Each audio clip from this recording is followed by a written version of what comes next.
प्रिय छात्रों, perfection IAS class में आपका स्वागत है। मैं आलोक कुमार आज आपसे साइमन कमीशन और नेहरू कमेटी रिपोर्ट के बारे में बात करूंगा। आज हम लोग का टॉपिक होगा साइमन कमीशन और नेहरू कमेटी रिपोर्ट। तो सबसे पहले तो हम लोग इस बात को समझें कि ये साइमन कमीशन जो गठित किया गया है तो इसके पीछे अंग्रेजी सरकार का उद्देश्य क्या है। दरअसल 1927 का जो वर्ष है वो भारतीय राजनीतिक आंदोलन के अपने सबसे निम्नतम स्तर को दर्शाता है। इसलिए सबसे निम्नतम स्तर हमने कहा है क्योंकि आप देख रहे हैं कि स्वराज्यों का प्रभाव भी धीरे धीरे कमज़ोर पड़ता जा रहा है। स्वराज्य भी कई गुटों में बढ़ चुके हैं और महात्मा गांधी अभी कोई भी नया आंदोलन खड़ा करने की स्थिति में नहीं है क्योंकि हिंदू मुस्लिम एकता जो है बिल्कुल ही कमज़ोर पड़ी हुई है। लगातार हिंदू मुस्लिम दंगे हो रहे हैं और ऐसी परिस्थिति में किसी भी बड़े राजनीतिक आंदोलन की उम्मीद नहीं की जा सकती है और न ही संवैधानिक सुधारों की दिशा में कदम बढ़ाया जा सकता है।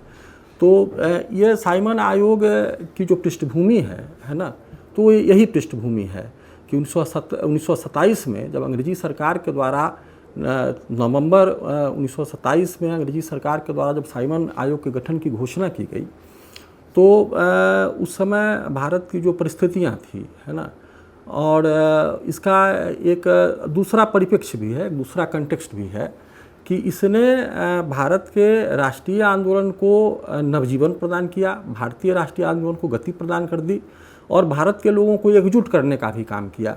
एक्चुअली 27 के शुरू में जो माहौल था वो बिल्कुल निराशाजनक था और वैसे माहौल में किसी भी बड़े आंदोलन की उम्मीद नहीं की जा सकती थी। लेकिन है ना, अंग्रेजी सरकार के द्वारा जो ये घोषणा की गई साइमन कमीशन के गठन की, जिसको भारतीय विधिक आयोग का भी नाम दिया गया है, तो वैसी स्थिति में इस घोषणा ने भारत के लोगों को एकजुट कर दिया। भारत के सभी प्रमुख जो राजनीतिक दल थे उन्होंने साइमन कमीशन के बहिष्कार का निश्चय किया और है ना पूरा का पूरा जो भारतीय राष्ट्रीय आंदोलन था इसने है ना एक गति पाई। तो इस तरह से साइमन आयोग जो है ये भारतीय राष्ट्रीय आंदोलन को उद्वेलित करने में सफल रहा है। आपको याद होगा कि गांधी जी के नेतृत्व में भी गांधी जी 1917 में जब अंग्रेजी सरकार के द्वारा रॉलेट एक्ट लाया गया तो गांधी जी को मौका मिला था एक अखिल भारतीय आंदोलन शुरू करने का। तो इस तरह से अगर हम ये कहें कि अंग्रेजों ने भारतीय राष्ट्रवादियों को एकजुट होने का मौका दिया और फिर से राष्ट्रीय आंदोलन को खड़ा करने का मौका दिया तो ऐसा कहना बिल्कुल सही होगा, बिल्कुल गलत नहीं कहा जा सकता है इस बात को। अब आइए साइमन आयोग के बारे में चर्चा करें कि ये साइमन आयोग के गठन का जो मामला है तो 1919 के भारतीय शासन अधिनियम में इस बात का प्रावधान किया गया था कि इस कानून के लागू होने के 10 वर्ष उपरांत ब्रिटिश संसद के द्वारा भारतीय शासन और खासकर के उत्तरदायी शासन का जिस तरह से यहाँ क्रियान्वयन हुआ है उसकी समीक्षा के लिए एक आयोग गठित किया जाएगा और यह आयोग जो है आगामी सुधारों के लिए सुझाव भी देगा। तो इस तरह से साइमन आयोग का गठन जो था, चूँकि भारतीय शासन अधिनियम 1919 जो है ये लागू हुआ है सन 1921 में, तो इस तरह से इस आयोग को आना चाहिए था 1931 ईस्वी में, या बहुत जल्दी भी अगर ये आता तो इसको 1929 में आना चाहिए था। लेकिन इस आयोग के गठन की घोषणा अंग्रेजी सरकार ने नवंबर 1927 में ही कर दी। इसके पीछे का मूल कारण क्या था यह जानना जरूरी है। वस्तुतः अंग्रेजी सरकार का जो साइमन आयोग का जो गठन समय से पूर्व किया गया, इसके पीछे का मूल कारण ये था। पहली बात तो ये थी कि अंग्रेजी सरकार जो थी इंग्लैंड के जो सांसद थे जो साइमन आयोग के सदस्य के रूप में भारत आने वाले थे, उनको भारत के सामाजिक और राजनीतिक जीवन के बारे में, और चूँकि इन वर्षों में भारत का सामाजिक राजनीतिक जीवन जो था अपने निम्नतम स्तर पर था, हिंदू मुस्लिम एकता बिल्कुल कमज़ोर पड़ी हुई थी, तो इनके सदस्यों को भारत का वो चित्र दिखाना चाहते थे और उनको ये समझाने का प्रयास कर रहे थे कि भारत के लोग जो हैं अभी उत्तरदायी शासन के काबिल नहीं बने हैं, उसके योग्य नहीं बन पाए हैं। तो ये तो पहला कारण है। इसीलिए 1927 में ही इस आयोग के गठन की घोषणा की गई और फरवरी 1928 में आयोग के सदस्य जो थे वो भारत पहुँचे। दूसरी बात है कि इंग्लैंड में जो सत्तारूढ़ दल है, जो कंजर्वेटिव पार्टी है, तो 1929 में इंग्लैंड में आम चुनाव होने वाले हैं और सत्तारूढ़ दल को इस बात का भय है कि अगले चुनाव में शायद वो सरकार में ना आ पाए, तो फिर उसकी इच्छा यह है कि वो अपने शासनकाल में ही इस आयोग का गठन करे, है ना, और फिर है ना उससे रिपोर्ट कराए, जिससे कि आगामी सुधारों का कार्य शुरू हो सके। चूँकि उसको इस बात का डर था कि चुनाव में वह शायद हार जाएगी और जो विपक्षी पार्टी है लेबर पार्टी, वो सत्ता में आ जाएगी। और लेबर पार्टी के नेताओं के बारे में ऐसा माना जाता था कि ये लोग जो हैं भारतीय आज़ादी के मांगों के प्रति सहानुभूति रखने वाले लोग हैं, इसलिए कंजर्वेटिव पार्टी के नेताओं ने समय से पहले ही इस आयोग का गठन किया। तो ये दूसरा कारण है। तीसरा कारण यह भी है कि आपने देखा कि स्वराज्य पार्टी ने अंग्रेजी सरकार को केंद्रीय और प्रांतीय विधायिकाओं में उनके हर कार्यों में रंगा लगाया और अंग्रेज़ों के द्वारा सुधार के जो दावे किए जा रहे थे और इन विधायिकाओं का जो पाखंड था, इसका पर्दाफाश भी किया। तो अंग्रेजी सरकार की ये सोच थी कि अगर इस तरह के प्रस्ताव की घोषणा की जाए, अगर साइमन आयोग के गठन की घोषणा की जाएगी, तो इससे स्वराज्य पार्टी जो है वो कमज़ोर पड़ जाएगी।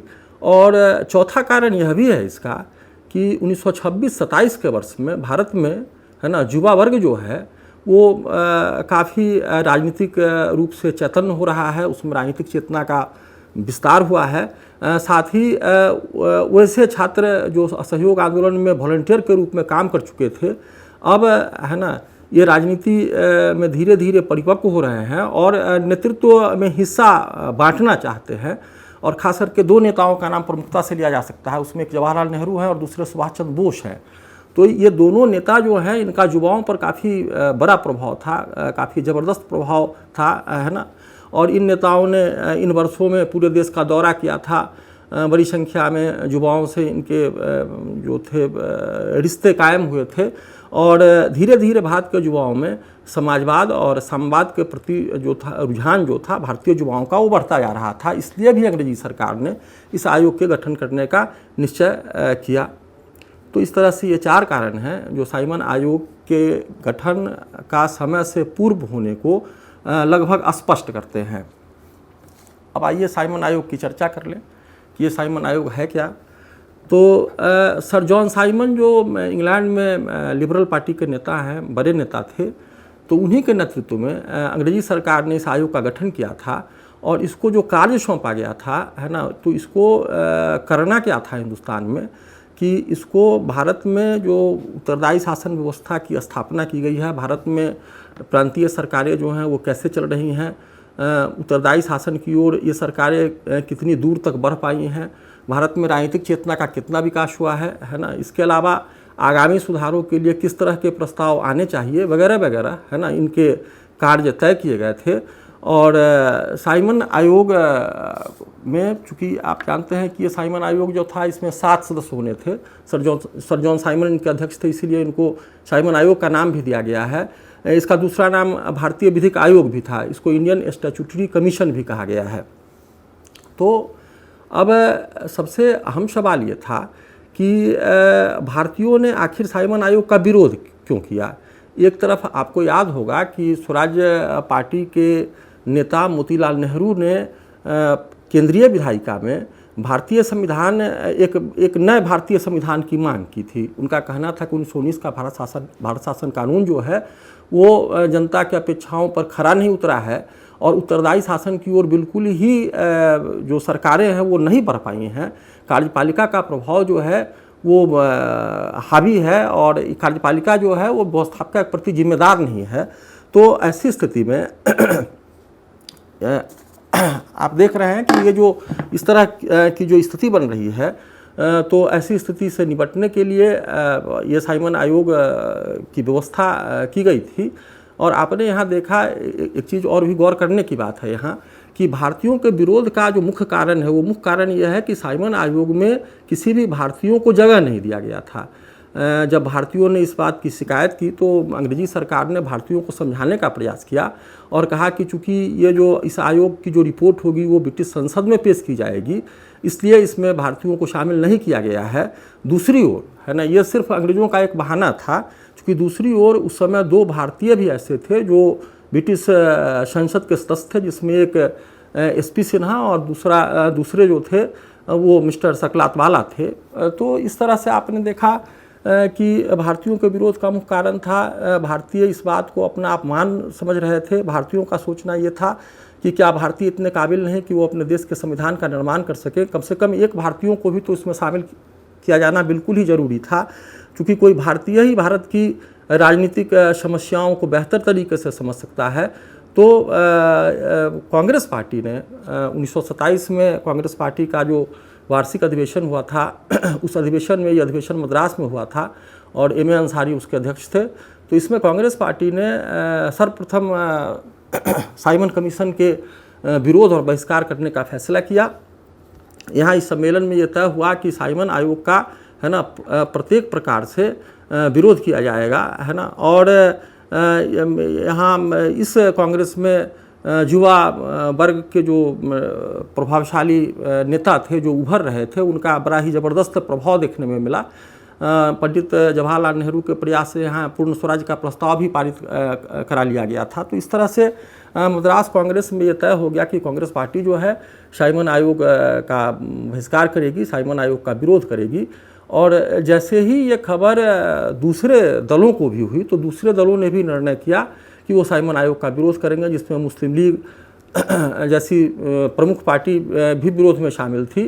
और आप देखिए कि कुछ एक पार्टियों को छोड़ करके, जिन पार्टियों का कोई बहुत ज़्यादा प्रभाव नहीं था, जैसे जस्टिस पार्टी है, अकाली दल है, पंजाब की यूनियनिस्ट पार्टी है, फिर मुस्लिम लीग में भी मोहम्मद शफी का गुट जो था, जो बिल्कुल मुसलमानों के अल्पमत को प्रतिनिधित्व करता था, तो वैसे ही छोटे मोटे दलों ने इस बहिष्कार में हिस्सा नहीं लिया। नहीं तो भारत की अधिकांश जो राजनीतिक पार्टियां थी जिनका बड़ा जनाधार था, उसने इस आयोग के बहिष्कार का फैसला किया।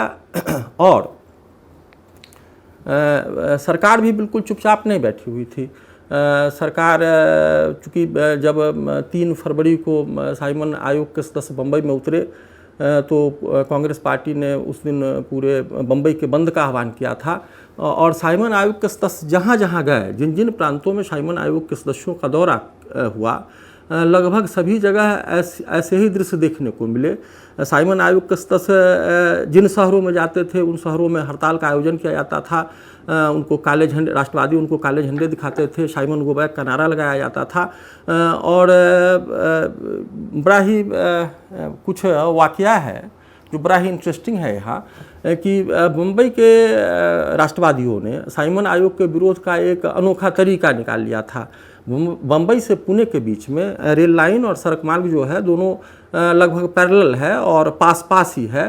तो जिस ट्रेन से साइमन आयोग के सदस्य यात्रा कर रहे थे, तो राष्ट्रवादियों ने एक ट्रक को भाड़े पर लिया था और उस पर सवार थे और वो साइमन गो बैक का नारा लगा रहे थे। काले झंडे उनको लगातार मुंबई से पूना तक दिखाए गए। तो इस तरह से भारतीय युवा जो थे साइमन आयोग के विरोध के आंदोलन में बड़े ही मनोयोग पूर्वक, बड़े ही मेहनत से इस आंदोलन को खड़ा करने का प्रयास कर रहे थे। चूँकि इन युवाओं को असहयोग आंदोलन का स्थगित होने के बाद पहली बार सड़कों पर आने का मौका मिला था। इसी तरह से लखनऊ में खलीकू जमा ने, जहां साइमन आयोग के सदस्यों के स्वागत के लिए एक समारोह का आयोजन किया गया था, ठीक उसके बगल में है ना गुब्बारों पर साइमन गो बैक का नारा लिख करके और उन गुब्बारों को है ना उड़ा दिया गया था। तो इस तरह से पटना भी साइमन आयोग के सदस्य आए थे और यहाँ के कांग्रेसी कार्यकर्ताओं ने पटना रेलवे जंक्शन पर साइमन आयोग के सदस्यों का विरोध किया था, काले झंडे दिखाए थे, पुलिस ने लाठियाँ भी चलाई थी। तो इस तरह से साइमन आयोग के विरोध और साइमन आयोग के बहिष्कार का आंदोलन जो था वो काफ़ी तेज़ था। इसके अलावा आप एक और बड़ी घटना भी इससे जुड़ी हुई है। साइमन आयोग के विरोध में लाहौर में एक जुलूस निकाला गया था, जिसका नेतृत्व शेरे पंजाब लाजपत राय साहब कर रहे थे। और इस जुलूस पर पुलिस ने लाठीचार्ज किया, जिसमें लाजपत राय को काफ़ी गहरी चोटें लगी और कहा जाता है कि इसी चोट के कारण बाद में है ना उनकी मृत्यु हो गई। तो यह घटना जो थी ये राष्ट्रवादियों को काफ़ी उद्वेलित कर रही थी। और आपने यह भी जाना है कि इसी घटना के प्रतिशोध लेने के क्रम में सरदार भगत सिंह सरदार भगत सिंह और अन्य क्रांतिकारियों ने लाहौर के एसपी की हत्या की थी। तो इस तरह से ये जो आपका शाहीमान आयोग के गठन की जो घोषणा है, इसने भारतीयों को उद्वेलित किया और भारत के लोगों को एकजुट करने का काम किया। और यह आंदोलन जो था अपने चरम पर पहुंचने में सफल रहा। तो इस तरह से आपको अभी शाहीमान आयोग के बारे में बताया गया है। धन्यवाद।